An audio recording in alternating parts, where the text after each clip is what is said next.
congratulations on the film. Earthquake meets Towering Inferno meets The Day After Tomorrow. It's just pretty insane with all the stunts and the thank CGI. you, man.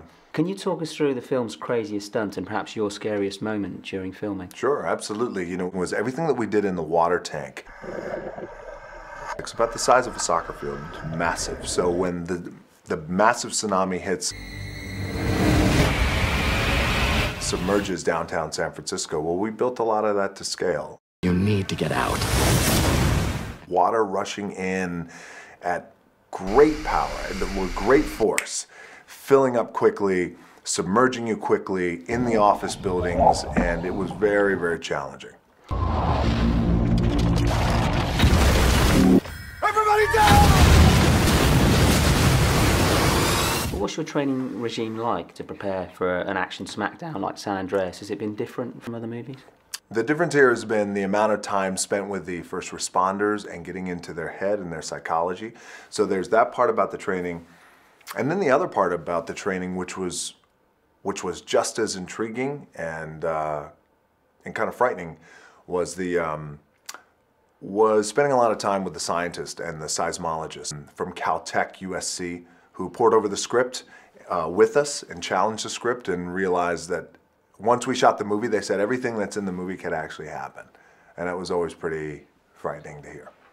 We're about to have a major quake. Jesus, get the hell out of there!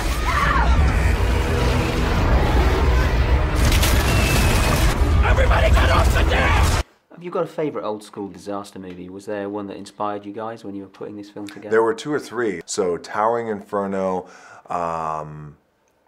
The Poseidon Adventure, Titanic, The Perfect Storm. In 3 minutes, we're going to be over the Embarcadero. And? We're going to drop into AT&T Park.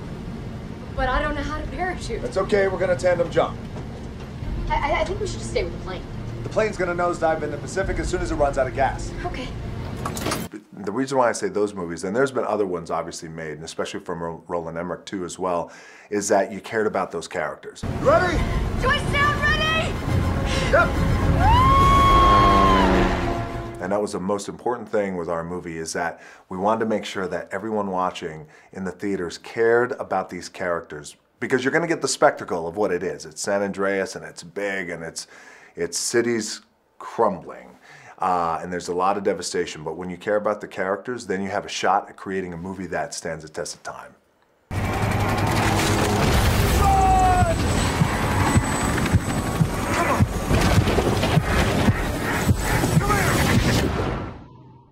So aside from this movie, what's the closest you've been to a force of nature?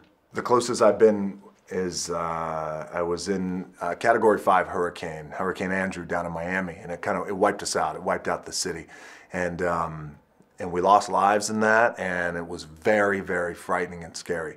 I had family members in my family who they thought they were going to die. Luckily, they didn't.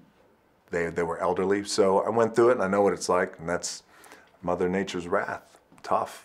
Well, thanks for your time. Thank you, man. On screen. I appreciate it.